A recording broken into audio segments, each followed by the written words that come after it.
Naamini umefungua video hii ukiwa na lengo la kupungua uzito, kumaliza kitambi, kuondoa manyama uzembe mikononi, mapajani, mgongoni, sehemu zote za mwili kiuhalisia. Kama hilo ndio lengo lako, nikwambie hii ndio video pekee ambayo unahitaji ili kulitimiza hilo lengo. Nitakwenda kushiriki na wewe mambo matatu ya msingi ambayo unahitaji ili kupungua uzito bila kuhangaika. Okay? Majina yangu ni Dr. Maarifa, ninawasaidia wanaume na wanawake wenye kilo zaidi ya 90 kuweza kupungua uzito kwa haraka. Kabla ya kukueleza kuhusiana na haya mambo matatu, nikwambie kwa nini ninashughulika na tatizo la uzito mkubwa. Nilianza kufanya hiki ninachokifanya baada ya kufanya kazi clinic hospitalini na kugundua ya kwamba matatizo mengi ambayo mara nyingi huwa yapatiwi ufumbuzi hospitalini yanasababishwa au yanahusiana na uzito mkubwa. Nitakupa mifano michache ambayo nimekutana nayo kwa miaka 4 sasa hivi tangu nianze kufanya hii kazi. Mifano ambayo nitaikumbuka kwa haraka. Madam Mwanahaji Mango alikuja kwetu na kilo 93. Shida yake kubwa ilikuwa ni maumivu ya mgongo. Kutoka kwenye kilo 93 nikafika mpaka kilo 62. Hizo ni kilo zimetoka karibia 30 hapo. Hizo ni kilo 31. Aise. Hongera sana. Guess what? Maumivu ya mgongo yalitokomea kusikojulikana. Mr. Emmanuel alikuja kwetu akiwa na kilo 128. Pressure ilikuwa zaidi ya 170. Sikumbuki exactly ilikuwa ni ngapi. Shida yake kubwa ilikuwa ni pressure, okay? Lakini ndani ya mwezi mmoja tu kwenye program akapunguza kilo 15 na pressure ikastabilize ndani ya mwezi mmoja peke yake. Madam Susan alikuja kwetu na kilo 98 na shida yake ilikuwa ni sukari. Nikaanza diet na sukari imeisha. Na hata nikipima hapa saizi sukari tena. I say. Na tangu umetoka 98 umefika kilo 79 umeweza kumaintain hapo vizuri kabisa. Maana wengine wao wanasema zinarudi, napungua alafu zinarudi. Hapana, sijarudi. Na kama miezi 3 sasa na maintain kilo 79. I say. Hazijapanda, hazijashuka. Ndani ya miezi 2 akawa amefikia lengo na sukari imenormalize kabisa. Kwa hiyo ninaweza nikatumia video hii yote kukutajia hii mifano na isifike mwisho kwa sababu shuhuda za miaka 4 zitakuwa ni nyingi. Pointi yangu ni kusema lipo tumaini. Yaani inawezekana uko hapa una uzito mkubwa, umeambatana na kero kibao, maumivu ya mgongo, magoti, viungo. Lipo tumaini. Inawezekana umepigwa sana uko nje, lakini ukinisikiliza kile ambacho nitashare na wewe hapa, unalifikia lengo lako bila shida yoyote. So, tuanze hapa. Kuna mambo matatu ya msingi ambayo nimeyasema ambayo unahitaji ili kupungua uzito.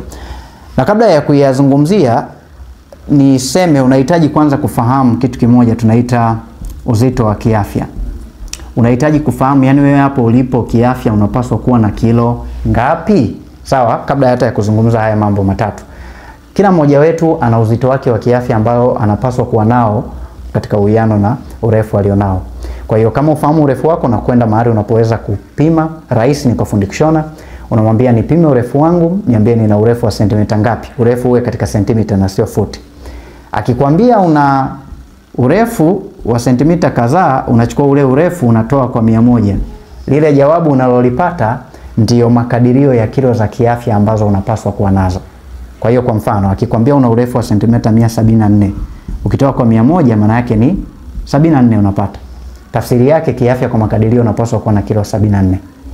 Ukichukua let's say una urefu wa sentimita 162, ukitoa kwa 100 unapata 62. Maana yake kiafya kwa makadirio unapaswa kuwa na kilo 62. Hili ndio jambo la msingi la kwanza kabla hata tujazungumza mambo matatu unayohitaji kupungua uzito. Kwa nini? Ni kwa sababu usipopungua uzito hadi kufika kwenye kilo zako za kiafya, yani kilo zinazowiana na urefu ulionao, hutoweza kumaintain. Tunaposema kumaintain maana yake ni kudumisha uzito. Sasa kifiziolojia jinsi mwili unavyofanya kazi ni kwamba kama uzito sio wako, mwili utakuvuta kuongezeka na kuongezeka zaidi. Ili ufikie mahali unaweza kumaintain uzito ulionao, unapaswa kuwa na uzito wako wa kiafya. Kwa hiyo upo hapo unataka kupungua, una kilo 90, 100, 150, haijalishi. Unataka kupungua kuelekea wapi? Sasa wengi wanafanya kosa la kupungua kihisia. Yani, okay, nataka tu nipungue kilo 10. No. Weka lengo la kupungua uzito hadi kufika kwenye kilo zako za kiafya ili iwe rahisi kwako ku maintain, vinginevyo itakuwa vigumu kwako ku maintain. Ndio maana hilo ni jambo la msingi kufahamu uzito wako kiafya. Okay, so tuanze na jambo la kwanza. Kupungua uzito, kitu cha msingi cha kwanza kabisa unachokihitaji ni mpango wa kitaalamu wa chakula. Kwa nini unahitaji mpango wa kitaalamu wa chakula? Ni kwa sababu kwa zaidi ya 90% tatizo la uzito mkubwa ni tatizo la kimlo. It's a dietary problem. Okay? Kwa hiyo uwezi ukalishughulikia tatizo la uzito mkubwa kwa namna yoyote usipozungumzia mpango wa kitaalamu wa chakula. Na sisitiza hili kwa sababu watu wengi sasa hivi wanadanganywa na taarifa nyingi, lakini huo ndio ukweli ninaokuambia hapa. Sawa sawa eh? Kuna watu huwa wananiuliza, "Dokta, nikifanya operation wanafikiri operation ni mbadala wa kubadili ulaji." Haitendi kazi. Ukifanya operation hizo bariatric surgeries, mwisho wa siku unarudi hapa. Uliza watu wanaofanya hizo operation, mwisho wa siku unarudi kwenye namna ya ulaji. Sawa sawa eh? Kuna watu wale rafiki zangu watafuta dawa. Tafuta dawa ya kupungua uzito. Sasa hata ukiipata dawa nzuri namna gani, hata uitoe Asia hiyo dawa, okay? Kuna dawa watu wanauziwa dawa za kudhibiti hamu ya kula. Yes, kwa sababu huli, okay?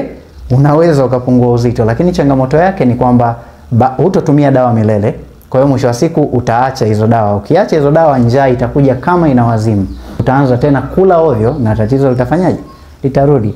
Kwa hiyo pointi yangu ni kusema mpango wa chakula ndio njia kuu ambayo unapaswa kwenda katika swala zima la kupungua uzito. Vingine ni supporters, ni vitu vya ziada. Huwezi kutoroka ulaji kwa sababu nimesema tatizo la uzito mkubwa kwa zaidi ya 90% ni tatizo la kimlo.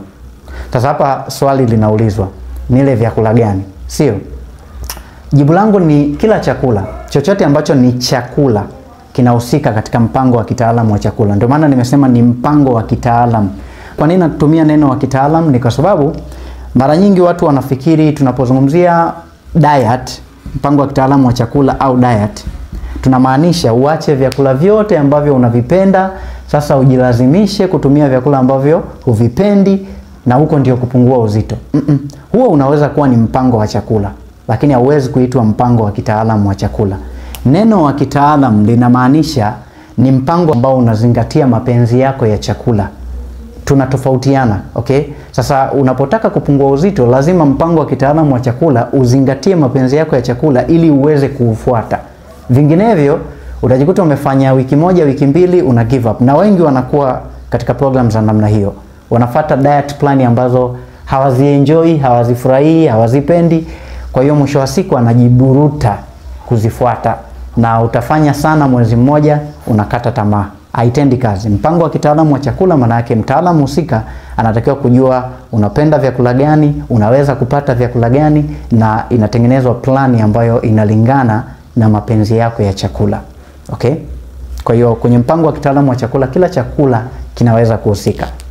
Vitu ambavyo sio vyakula ndio havihusiki. Tukizungumza kitu kama soda kwa mfano, soda sio chakula. Kwa hiyo hakihusiki. Bila kujali unapenda soda namna gani, soda sio chakula.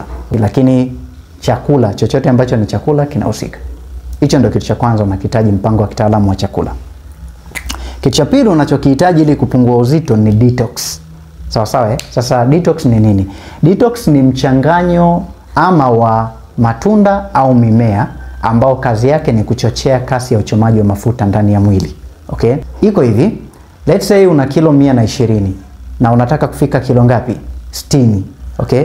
Sasa ili upunguze hizo kilo zote kwa kufuata ulaji, kiwalisenge kubidi ukae muda mrefu sana kwenye ulaji sahihi mpaka ufikie hilo lengo. Pengine kiutendaji ni zaidi ya mwaka. Sasa tunafupishaje huo muda? Tunafupishaje huo muda upate matokeo kwa haraka? Ndipo ambapo detox inahusika. Detox kazi yake ni kuharakisha hilo zoezi. Unakaa katika mpango wa chakula lakini unatumia detox kwa ajili ya kuharakisha hiyo zoezi ya kupungua uzito. Mara nyingi watu wanapoona shuhuda za wanafunzi wetu huwa wanashangaa, inawezekanaje mtu akapungua kilo 9, kilo 10 kwa mwezi mmoja? Yes, hiyo ndio kazi ya detox. Okay? Sasa detox ziko za namna mbili. Kuna detox rahisi ambazo unaweza kuelekezwa kuzitengeneza pale nyumbani kwako, mara nyingi zinakuwa ni za matunda, lakini ziko detox ambazo ni special. hizo zenyewe zinatengenezwa katika namna ngumu zaidi, zinahusisha mimea mingi zaidi, na mara nyingi zinahusika wakati mtu ana malengo makubwa zaidi, anataka kupungua kilo nyingi zaidi. Sawa sawa, ndio tunatumia special detox, zinakuwa kama product. Lakini zipo detox pia ambazo ni rahisi, unaweza kutengeneza nyumbani. Kazi yake kubwa ni hiyo moja, kuchochea kasi ya uchomaji wa mafuta ndani ya mwili. Hicho ndio kitu cha pili ambacho unakihitaji. Kitu cha tatu unachokihitaji ni coaching na support. Unamhitaji kocha ambaye ameshawasimamia watu wengi, ameshawavusha watu wengi kufikia kwenye malengo yao, akuvushe na wewe. Nimekwambia nimefanya hii kazi kwa miaka 4. Kupungua uzito ni safari ambayo ni ngumu kujisimamia mwenyewe. Sio kwamba haiwezekani, inawezekana, ila ni ngumu kiutendaji. Mimi nimewaona watu wa aina tofauti tofauti, wanaume kwa wanawake, na mara zote inahitaji mtu ambaye atakuwepo pale kukuwajibisha kwamba bana, tulikubaliana tutaenda hivi, okay? Kwa sababu watu wanakuja wana changamoto tofauti. Watu wanakuja wengine hadi wana uraibu kwa sukari. Kwa mfano nimekwambia soda sio chakula. Sasa unakuja unatumia soda 4, 3. Daktari, mimi yani siku nisipotumia soda angalau 3 kwa siku maisha yangu hayaendi. Sasa unahitaji kocha ambaye mtawekeana misingi na atakuwajibisha kwenye kuitunza hiyo misingi. Hiyo ndio sababu inahitajika coaching na support, usimamizi wa hali ya juu. Vinginevyo safari ya kupungua uzito kiutendaji inakuwa haiwezekani. Okay? Kwa muktasari, hivyo ndio vitu vitatu ambavyo unavihitaji. Hakikisha unafahamu uzito wako wa kiafya. Nimeshakuelekeza, chukua urefu wako, toa kwa urefu wako katika sentimita, toa kwa 100, upate makadirio ya kilo zako za kiafya unazopaswa kuwa nazo. Kisha unahitaji mpango wa kitaalamu wa chakula, unahitaji detox, unahitaji support na usimamizi wa hali ya juu. Kabla sija kuambia unafanya nini kujiunga na programu zetu, nizungumzie mambo mawili ya ziada ambayo ni ya muhimu sana. Kitu cha kwanza ni body types. Okay? Kuna aina za mwili, naamini umeshawahi kuona watu wawili wana uzito unaofanana, wote let's say wana kilo 120. Lakini ukimwangalia mmoja anatofautiana kabisa kimuonekano na mtu mwingine. Okay? Yaani huyu ana kilo 120 na huyu ana kilo 120, lakini mmoja ni kama amenenepa juu zaidi kuliko chini. Mwingine mwili sio mkubwa sana, lakini tumbo ni kana kwamba ule uzito wote sasa umekaa kwenye tumbo. Nafikiri umeshawahi kuona vitu vya namna hiyo. Sasa hivyo ndio tunaita body types. Tunazo aina kubwa 3 za unene. Okay? Ukiangalia kwa mfano picha hii hapa, huu ni unene ambao ni aina ya kwanza ya unene. Tunasema ni unene unaosababishwa na stress. Dalili yake kubwa, utaona tumbo linaloning'inia. Mhusika atakuwa anajijua, ataona dalili zote za stress. Kwa upande wa magonjwa ataona vitu kama sukari, ataona vitu kama pressure, lakini mtu mwenye stress pia anakuwa frustrated. Unakuwa una hasira, una panic. Kama wewe ni mzazi una watoto, yani mtoto anakosea kitu kadogo unamfokea, unawaka vibaya mno. Dalili za stress, hasira, okay? Tumbo linakuwa linaning'inia. Hiyo ni aina ya kwanza. Ukimwangalia huyu yeye naye ana tumbo, lakini tumbo lake ni kama mpira, sio tumbo linaloning'inia chini, ni tumbo kama mpira. Hii ni aina ya pili ya unene. Hii tunasema ni unene unaosababishwa na tatizo la ini. Na kinacholeta hilo tatizo la ini kikubwa ni alcohol, kilevi, pombe. Mara nyingi aina hii tunaiona kwa wanaume. Okay? Aina hii ya unene tunaiona kwa wanaume. Na ukiangalia picha hii, huyu yeye unene wake upo sana kwenye nyonga, kwenye hips, na hiyo ndo dalili ya kwanza. Lakini pia dalili ya pili, ana kitumbo kipo chini ya kitovu, tunaita pouch. Tumbo lake linatofautiana na yule mtu wa kwanza wa stress kwa sababu alining'ini, ila ni katumbo fulani kanakuwa hapo chini ya kitovu, tunaita pouch. Hiyo ni unene ambao unasababishwa na homoni ya estrogen, njia za uzazi wa mpango kifupi. Okay? Ndio homoni inayomfanya msichana mdogo ageuke kuwa mwanamke. Ni homoni ambayo mtumie neno inaumua mwili. Okay? Na ndio sababu watu wanaotumia sana njia za uzazi wa mpango mara nyingi wanaongezeka uzito. Sasa, kwa nini hizi aina 3 kubwa ni za muhimu? Okay? Kwa nini? Ni kwa sababu hili sio swala la muonekano. Unatokea kuelewa hivyo.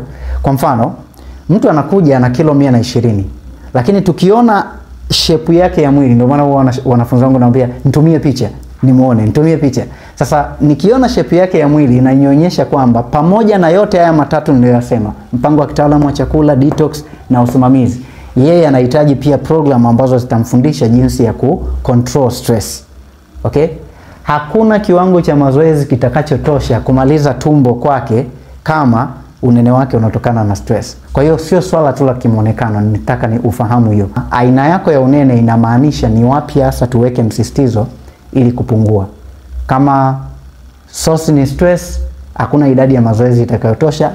Utakaa kwenye diet lakini utakuta wenzio wanapata matokeo mazuri, wewe upati matokeo kwa sababu tu ya kutofahamu aina yako ya unene. Kwa hiyo ni kitu ambacho unapaswa kufahamu, na tunaposhughulika kwenye program tunakusaidia kujua body type yako na jinsi ya kushughulikia. Lakini kitu kingine cha ziada nizungumzie ni kitambi. Huwa naulizwa, "Dokta, mimi nataka tu kuondoa tumbo." Sasa unataka uongo utafute mahali unapatikana, ukweli ndio huu nakwambia hapa, okay? Kama una uzito mkubwa, njia ya uhakika ya kuondoa kitambi ni kushughulika na uzito. Kwa sababu kitambi kinawachanganya watu. Kitambi ni nini? Kitambi ni mrundikano wa mafuta tumboni. Yaani kama ambavyo yamejirundika mikononi, mapajani, mgongoni, ndivyo yamekaa pia tumboni. Sasa nafikiri ni kwa sababu kitambi kinakera zaidi, kinaharibu zaidi muonekano, ndio sababu watu mara nyingi wanafikiri kwamba kitambi kina tofautiana sana na tatizo la uzito mkubwa lenyewe. Unatakiwa kushughulikia uzito wako, na nimewaona mamia wanaposhughulikia uzito, kitambi kinaisha kwenye process. Zaidi tu inahitaji kujua hilo tumbo kuna mchango wa stress hapo, kuna mchango wa pombe hapo. Hayo mambo yanatakiwa kujua. Kuna mchango wa hormone ya estrogen, njia za uzazi wa mpango. Hayo mambo yanatakiwa kufahamika ili kushughulika. Lakini kifupi ni kwamba huwezi ukashughulika na kitambi wakati una uzito mkubwa kwa ujumla. Nataka kuondoa tu kitambi, una uzito gani? 97, 102. Hapana, haitendi kazi. Ni jambo la muhimu kufahamu, kwa sababu ukiona watu kwa mfano wanabana matumbo yao kwa mikanda, inamaanisha ni wahanga wa kufikiri kwamba unaweza tu kuondoa mafuta ya eneo moja. Tumboni tu haitendi kazi. Siwezi kukaa hapa kukwambia kitu ambacho hakitendi kazi. Siku hizi nasikia hadi kuna dawa za kupaka. Yaani unapaka tumboni, tumbo linaisha. Anyway, so hivyo ndo namna ambavyo unashughulikia tatizo la uzito mkubwa na kitambi kwa ujumla. Pamoja na yote haya, unaanzia wapi? Tunakukaribisha kuanza na programu yetu ya awali kabisa ya siku 7. Tunazo program mpaka za miezi 6. Kama nilivyokuambia, tunawasaidia watu wenye kilo zaidi ya 90. Lakini unaweza kuanza na program ndogo ya siku 7, na kupata maelekezo ya kujiunga na programu hii ndogo ya siku 7 unaandika 7 kwenye WhatsApp namba yetu na tutakupatia maelekezo. Karibu sana. Andika 7 kuja WhatsApp.